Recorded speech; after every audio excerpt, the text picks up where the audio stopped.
안녕하세요. 오늘의 데일리 뉴스레터에 오신 것을 환영합니다. 1. 패권을 갖기 위한 핵심 요인. 2. TSMC의 중대한 상황. 3. 삼성의 중대한 결단. 한번 진실을 알아봅시다. 미래 패권을 결정짓는 첨단 산업의 핵심 부품. 반도체를 둘러싼 삼성전자와 TSMC의 대결은 현재 진행형인데요. 이 둘의 다툼 속에서 뜻밖의 이변이 일어났습니다. TSMC가 거점을 대만이 아닌 한국으로 옮기겠다고 선언한 것이죠. 중국의 위협 때문에 끊임없이 위협을 받는 TSMC가 회사의 운명을 걸고 한국으로 망명을 시도하는 데는 이유가 있다고 하는데요. 전 세계에서 오로지 한국만이 가능하기에 TSMC는 한국을 선택했다고 하죠. 세계 반도체 시장의 패권이 한국에게 넘어오기 직전인데요. 상그릴라 대화, 아시아 안보회의라는 명칭으로도 불리는 이번 대화에서 미국과 중국은 이례적일 정도로 날선 공격을 보냈습니다.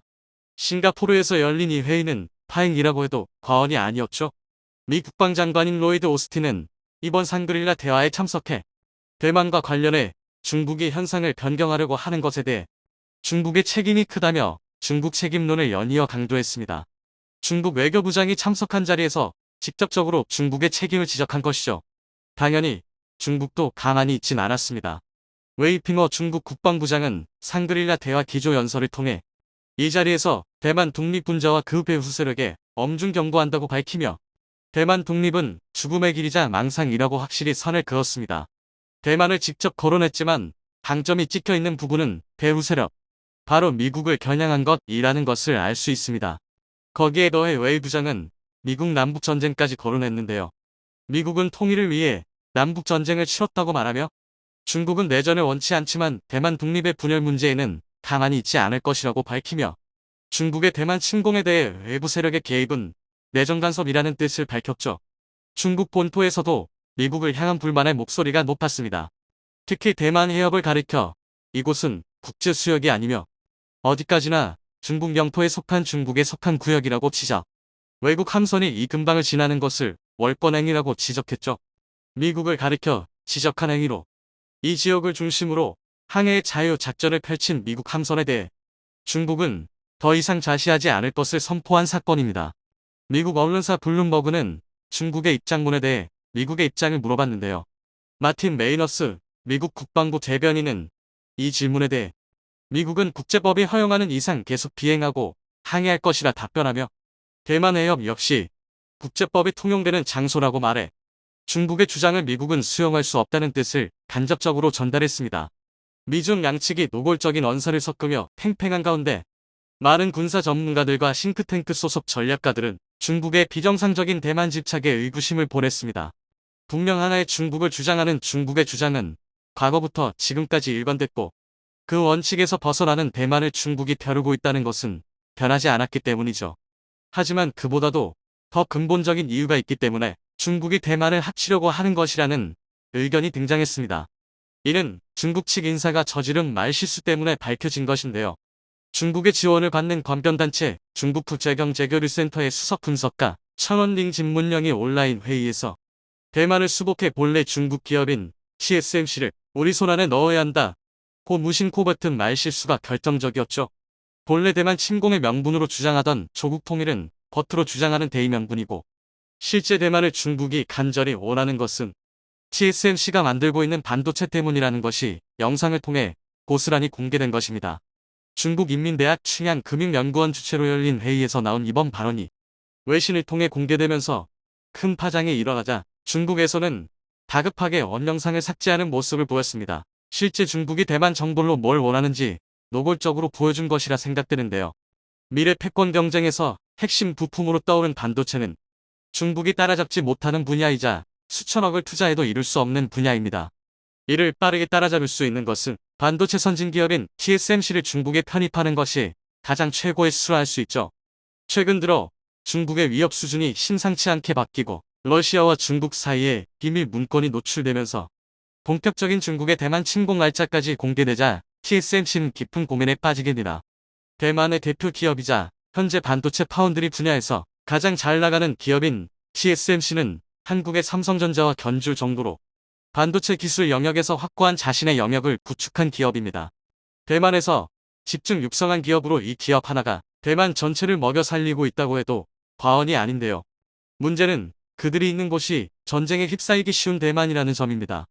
미사일 타격으로 순식간에 TSMC 주요 시설이 불탈 수도 있는 상황. 핵심 인력과 기술이 대만에 있는 것이 큰 약점으로 작용하는 것이죠. 이를 극복하기 위해선 대만 본사를 이전하는 것이 필수적입니다. 기업의 생존을 위해 대탈출이 필요한 시점이죠. 고민 끝에 TSMC가 이전을 결정한 곳은 놀랍게도 의외의 장소였습니다.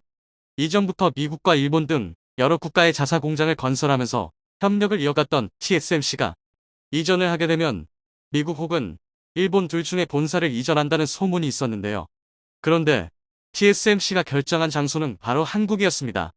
경쟁사가 터전을 잡고 있는 한국의 새 보금자리를 꾸리고 이곳에서 영업을 이어가겠다는 이유의 결정을 한 것입니다. 일본은 TSMC의 결정에 황당하다는 입장이었죠. 일본은 전략적으로 TSMC에 엄청난 거액을 투자, 일본을 구원할 기업으로 TSMC를 연두하고 이를 위해 가진 혜택을 쥐어주는 모습을 보였는데요. TSMC는 구마모토 현 공장 건설에 9,800억 엔, 한화로 약 10조 원이 넘는 금액을 일본에 투자한다고 발표하며 일본과 협력하는 것에 적극적인 의지를 드러냈습니다. TSMC의 예상대로라면 2024년부터 12인치 웨이퍼를 월 45,000장 생산하면서 일본을 TSMC 반도체 생산 기지로 삼아 미국은 물론 전 세계에 TSMC 반도체를 수출할 계획이었죠. 일본 기업인 소니와 덴소도 TSMC 공장에 투자를 단행. 일본 정부는 이번 결정으로 과거 잃어버린 반도체 왕국의 영광을 되찾기 위해 절치부심을 다짐했습니다. 정부 차원에서도 필요자금 중 절반에 가까운 4천억 엔을 지원하기로 했죠. 그러나 이 결정이 일본의 최악의 선택이 되었습니다. 최근 TSMC는 공장 가동과 일본에 근무할 인원을 모집, 일본 내 주요 인재들이 고임금을 약속하는 TSMC 공보에 쏠려 구마모토 현을 비롯해 일본 고급 인재들이 일본 기업을 기피하는 현상이 일어났습니다. TSMC 공장 건설로 단기간에 이득을 보게 되었지만 이로 인해 일본 인재 유출 현상이 더욱 심해진 것이죠. 일본 정부 입장에서는 TSMC를 발판 삼아 일본 반도체 내실을 다지려고 했으나 정작 TSMC만 좋은 꼴을 보게 된 셈이라 불만을 품었는데요. 이에 일본 정부에서는 보조금 지급 약속과 관련해 딴 마음을 품었다고 합니다. 현재 약속한 4천억 엔 자금 지원에 대해 다시 고려해보겠다고 말하며 액수 조정을 비롯해 혜택에 대해서도 형평성 문제를 들며 TSMC에 간접적인 압박을 가했다고 합니다. 막상 일본에 투자하려고 보니 일본이 앞뒤 다른 태도를 보이며 TSMC는 배신을 당한 것입니다. 반도체 사업은 다른 사업과 달리 고급 인재는 물론이고 장비 수급과 고급 기술이 필요합니다. 일본이라면 이 모든 조건을 맞출 수 있어 선택했지만 막상 일본의 다른 태도에 실망한 TSMC는 다른 곳을 선택할 수밖에 없었죠. 그 결과 떠오른 곳이 바로 한국인 것입니다. 반도체 인재 수급에 열을 올리고 있는 TSMC는 일본만이 아니라 전 세계에서 인재를 끌어들이면서 반도체 경쟁력을 갖추기 위해 노력하고 있는데요. 삼성전자가 있는 한국 TSMC가 원하는 인재상에 있는 곳으로 높은 기술 수준과 더불어 반도체 제반 시설이 갖춰진 장소.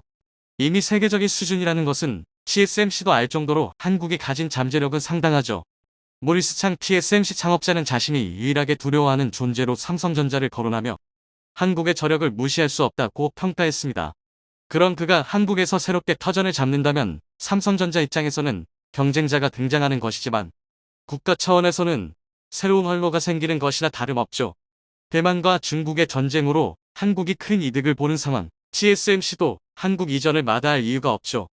비공식 입장으로 TSMC 임원이 전남 지역을 돌면서 본사 및 반도체 생산 공장을 위한 부지를 물색하고 있다는 소문까지 돌았는데요.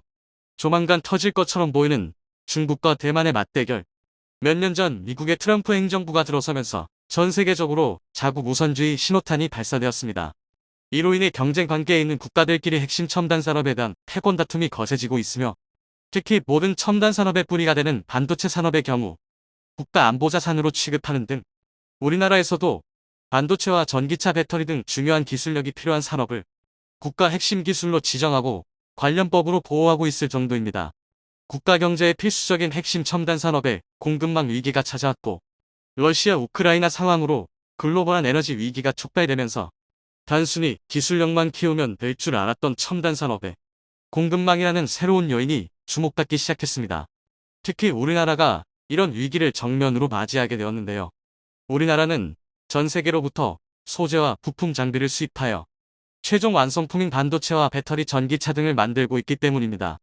지난 수십 년 동안 별다른 공급망 관리가 없어도 완제품 생산에 무리가 없었지만 최근엔 핵심 중간재에 대한 해외 의존도와 상당수 장비와 기술력 역시 해외에 의존하던 것이 알려지며 세계 시장을 주름잡던 국내 기업들의 약점이 드러나기 시작했습니다. 특히 그 중심엔 적게는 수십 년 많게는 100년 가까운 역사를 지닌 미국과 일본, 독일 등 전통적인 소재, 장비 강국이 있었습니다. 하지만 최근 공급망과 원천 기술의 중요성을 확인한 한국 기업들이 세계 역사상 유례없는 속도로 공격적이게 관련 기술을 확보하고 있는 상황이며 단기간에 확보가 어려운 기술의 경우는 원천 기술을 보유한 회사를 수천억을 들여 인수합병을 하면서까지 기술력 확보에 진심인 상황입니다. 이에 우리나라 산업부에서는 국가 핵심 전략 기술을 150개로 증가시키면서 자신감을 드러내고 있습니다. 해당 전략 기술 분야에서 우리가 경쟁 우위에 있는 국가들은 미국, 일본, 독일 등 기존의 원천 기술 강국이 대개 포함되어 있다고 알려졌습니다. 이제 와서 원천 기술을 확보하기 시작한 한국이 수십 년에서 100년 동안 기술 개발에만 몰두하고 수십 명의 노벨상 수상자를 배출시킨 국가들을 상대로 기술 확보 경쟁에서 승리하고 있는 상황을 자세히 알아보겠습니다. 현재 전 세계에서 가장 진보한 기술의 반도체는 지난 6월 삼성에서 양산에 성공한 3나노 반도체입니다. 반도체는 나노 숫자가 줄어들수록 미세하고 정밀하며 단위 면적당 생산량이 증가하는 데다 성능도 증가합니다. 반면 전력 소모는 감소하기에 발열도 줄어드는 장점이 있습니다. 따라서 반도체 기업들은 점점 더 미세한 초미세 공정을 원하고 그에 맞춘 연구개발을 진행하고 있습니다.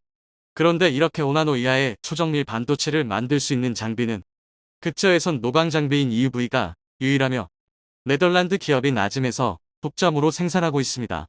하지만 극저에선 노광 장비 EUV가 쓰이기 시작한 건 비교적 최근이며 이전엔 일본 기업인 캐논과 니콘의 반도체 노광 장비가 세계 시장을 석권하고 있었습니다. 일본의 캐논과 니콘은 극저에선 노광 장비 EUV 개발에 실패하면서 점점 노광 장비 시장에서 퇴출되는 수순이었지만 구식의 노광 장비로 자동차용 반도체를 비롯해 기술 수준이 높지 않은 반도체 생산이 가능하게 아직까지 10% 정도의 시장 점유율을 유지하고 있는 상황입니다. 일본의 노광 장비 역사가 찬란했던 만큼 그에 필요한 소재 산업 역시 굉장히 발달했습니다. 특히 포토레지스트 시장의 95%는 일본의 5대 업체가 사실상 독점하고 있으며 이런 독점 기간은 무려 20년에 달합니다. 이 밖에도 고순도 불화수소와 불화폴리이미드 등 반도체 제조의 핵심 소재의 생산과 개발을 수십 년째 독과점 해오고 있었지만 2019년 한국에 대한 반도체 소재 수출 규제 이후 한국이 불화수소와 불화폴리이미드를 1년이 채 안 되는 시간 안에 국산화에 성공하면서 일본 산업계에 크게 한방 먹였지만 그럼에도 포토레지스트만큼은 국산화에 어려움을 겪어왔습니다. 그런데 최근 한국 기업이 일본이 95% 독과점하던 포토레지스트 국산화에 성공하면서 최근엔 EUV용 포토레지스트까지 국산화를 앞두고 있는 상황입니다. 결과적으로 한국은 일본이 수십 년간 독차지하던 반도체 소재 주력 3대 분야를 전부 국산화시키면서 자립에 나섰는데요. 이 배경엔 국내 기업들의 상상을 초월하는 노력이 있었습니다. 특히 이번 포토레지스트 국산화를 성공시킨 동진세미캠은 삼성전자와 적극적인 협력 관계를 맺고 있었고 삼성전자는 동진세미캠 지분 일부를 인수하는 등 소부장 분야 경쟁력을 강화하고 있습니다.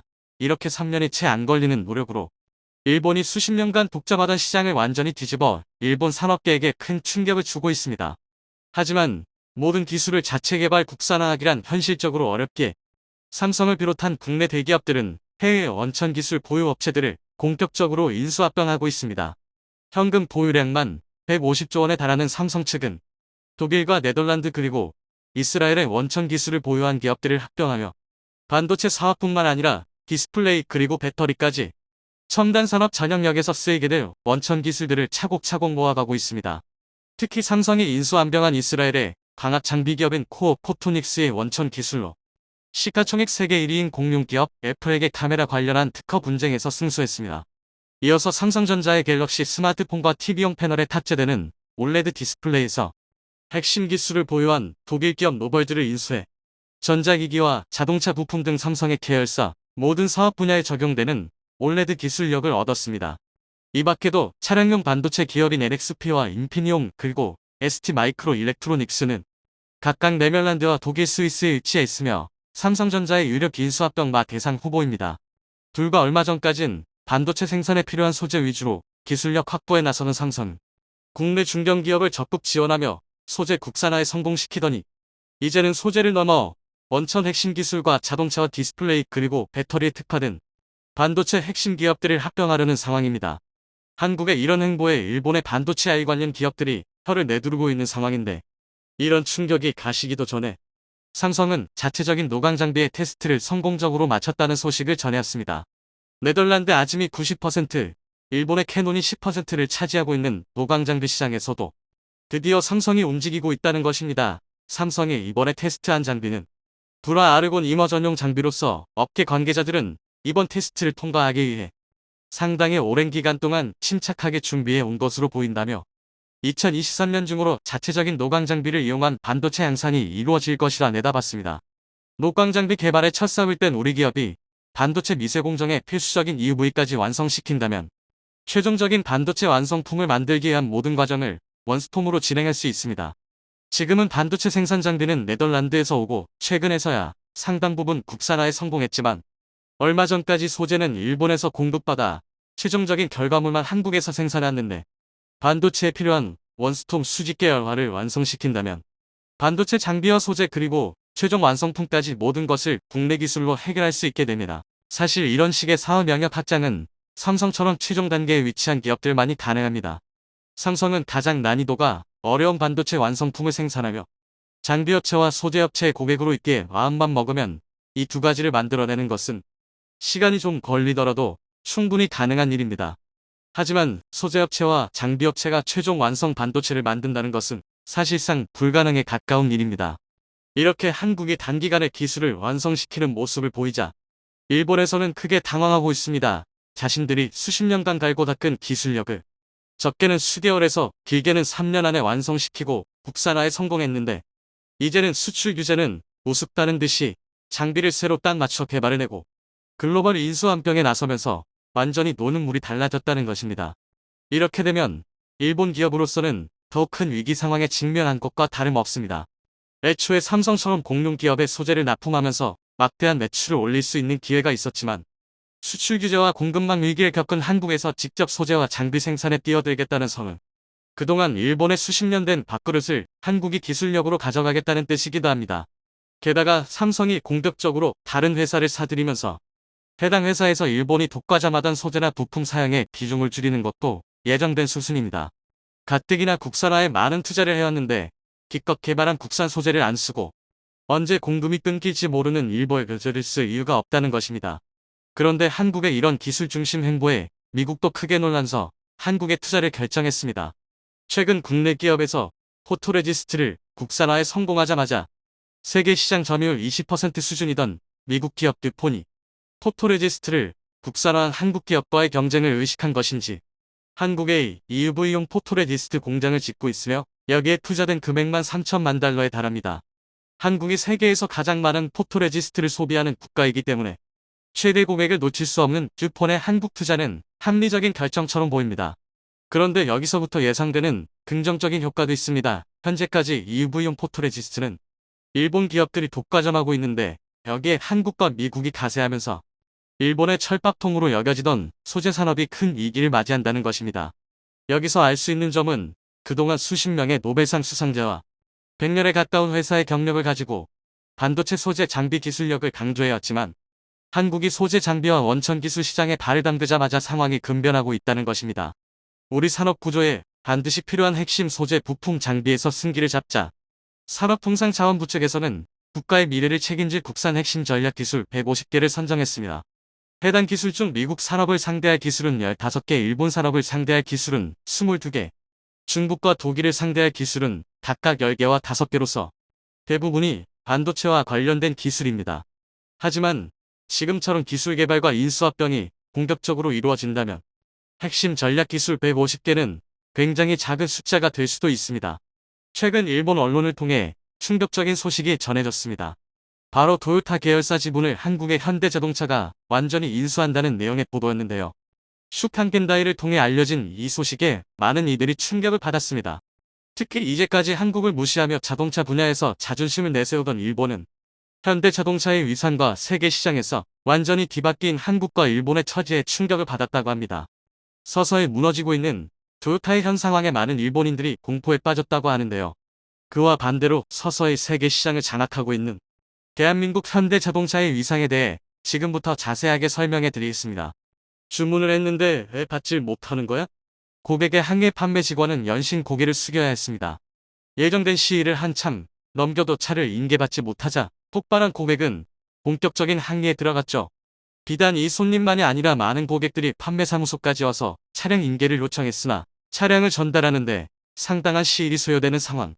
판매를 했어도 실물을 받지 못한 것에 고객들은 불만이 하늘을 찔렀죠.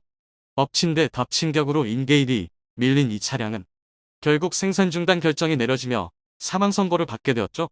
바로 토요타의 랜드크루저가 사태의 주인공입니다. 적기 생산 저트 인타임을 원칙으로 하고 있는 토요타의 수모라 할 수 있죠. 이 사건의 진상은 사실 여러 이슈들이 맞물려 발생한 재앙이었습니다. 이제까지 고객이 주문한 물건은 무슨 수를 써서라도 제때 납기하는 것을 자랑으로 삼았던 토요타는 어쩔 수 없이 모든 손해를 감수하면서 사죄를 해야 했죠. 랜드크루저 2022년 홈은 토요타에서 인기를 끌던 제품이었습니다. 출시되자마자 많은 고객들이 디자인과 성능에 반해 구매를 하는 위태로웠던 토요타를 살릴 차종이라는 평가를 받으려 화려하게 시장에 데뷔를 했죠. 그러나 외부 악재가 겹치면서 생산에 차질이 생긴 것입니다. 우크라이나 전쟁과 중국발 부품 수급 문제가 바로 그것인데요. 우크라이나 전쟁으로 토요타는 러시아 공장 가동을 중지해야 했습니다. 토요타는 결국 눈물을 머금고 모든 생산과 판매망을 철수했죠. 부지가 싼 러시아를 중심으로 서유럽과 동유럽 등 판매망을 확충해 유럽 진출을 계획했던 토요타 입장에서는 러시아 전쟁으로 인한 피해가 막대했습니다. 공장 생산이 막히면서 계속된 적자를 매일 감당해야 했죠. 게다가 일본 정부도 러시아 정부와 척을 지며 미국의 편을 들었기에 러시아는 일본 기업들을 봐줄 생각이 없었습니다.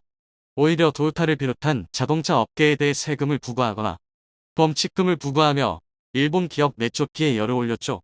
결국 국제관계의 희생양이 된 토요타는 아무런 변호도 못하고 손해를 그대로 감수해야 했습니다. 거기에 더해 중국에서 벌어진 부품 수급 문제도 토요타를 위기로 몰았습니다. 상하이 인근 지역과 청두 지역 공장이 지역 봉쇄로 멈추는 바람에 토요타 자동차는 필요한 핵심 부품을 받지 못하게 되었습니다.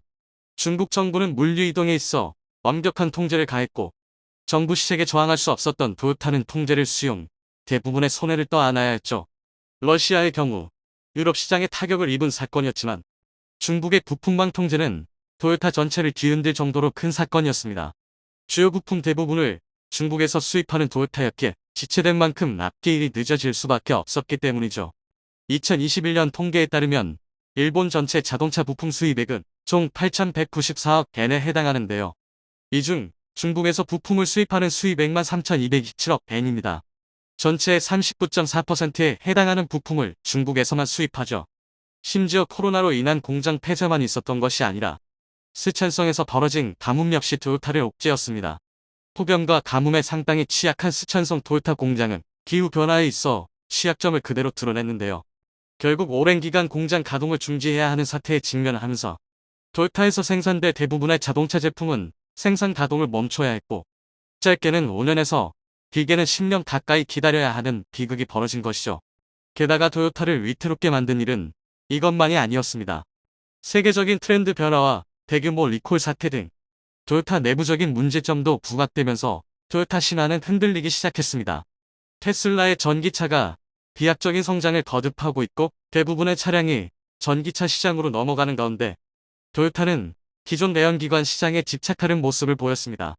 전기차 시대를 대비해 미리 전기차를 만들어야 한다는 외부의 비난에도 불구하고 토요타는 자신이 잘하는 것에 집중하는 구태의연한 사고방식을 버리지 않았죠. 이는 토요타의 철학인 일소현명과도 밀접하게 닿아 있습니다. 주어진 자리에서 목숨을 걸고 임한다는 뜻의 일소현명 정신을 받은 일본은 내연기관 고급화와 성능 개량에 집착했습니다. 하지만 세계 시장의 흐름은 전기차 EV로 넘어간 상황. 현대와 기아도 내연기관 위주의 차량 제조에서 플랫폼 사업과 전기차 및 하이브리드 차량 제조로 전략을 바꾸면서 체질 개선을 꾀했죠. 결과적으로 토요타의 선택은 최악에 쓰였다는 것이 드러났습니다. 작년 토요타 전체 차량 생산은 857만 대로 전기차만 생산하는 테슬라는 93만 대를 기록하며 9배 이상 차를 생산했습니다. 그러나 매출과 수익 면에서 비교하면 격차가 확 줄어드는데요. 토요타의 매출은 테슬라보다 5배, 순이익은 4배 많았습니다. 많은 차량을 판매해도 수익성 면에서 테슬라에 미치지 못한다는 것을 의미하죠. 영업이익률로 비교하면 이 수치는 확연하게 드러납니다. 테슬라의 영업이익률은 12.1%로 토요타가 10.5%를 기록한 것에 비해 1.6%포인트 차이로 앞서 있다는 것을 확인할 수 있는데요. 결국 부랴부랴 전기차 시장 확대를 위해 투자에 나서는 점유율을 뺏기지 않기 위해 토요타도 체질 개선에 나섰습니다. 전기 자동차용 배터리 생산 능력을 늘리기 위해 미국과 일본에 7조 원 가까운 비용을 투자한다고 발표도 했을 정도인데요. 전기차 개발도 서툴렀습니다.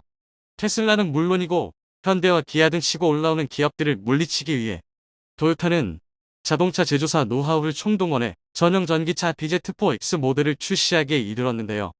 문제는 급하게 출시한 탓에 완성도가 높지 않았다는 점입니다. 토요타웨이라는 말을 만들 정도로 제조 공정과 품질에서 절대 타협을 보이지 않았던 토요타 입장에서는 치명적인 결합이라고 할 수 있는데요. 처음에 토요타는 결합에 대해 부인하는 모습을 보이거나 토요타의 문제가 아닌 고객의 문제라고 둘러대는 행동을 보였습니다. 그러나 전기차 문제로 고객들의 원성이 높아지자 미국 언론들이 취재에 나섰고 토요타는 항복할 수밖에 없었죠. 결국 토요타는 자사 전기차 리콜을 선언하게 됩니다. 심지어 내연기관차 구매를 원하는 이들에게 $5,000의 크레딧도 지불하면서 굴욕을 겪어야 했죠.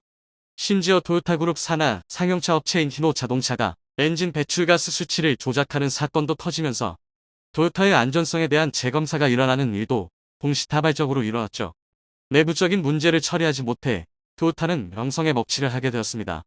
결국 토요타는 외부의 문제와 내부의 문제로 심각한 고통을 겪으며 그룹의 쇄신을 위해 결단이 필요했습니다. 토요타 아키우 대표이사는 심각한 상황에 대책을 세워야 하는 입장에 놓였죠. 올해 2분기 실적은 토요타의 위기 상황을 그대로 드러냈습니다.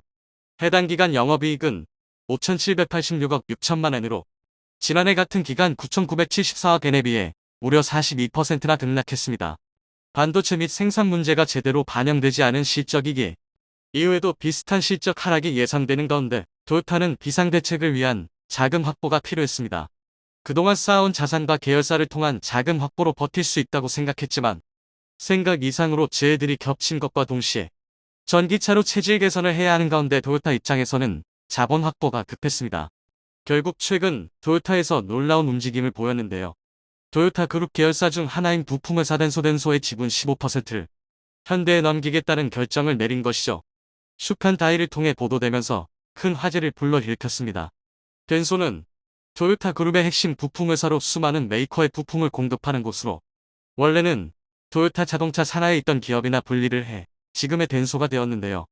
토요타는 15%의 지분을 행사하고 있었으나 이를 모두 청산하고 현대 자동차에 이를 넘기는 것으로 급한 자금을 마련하겠다고 결정한 것이었죠.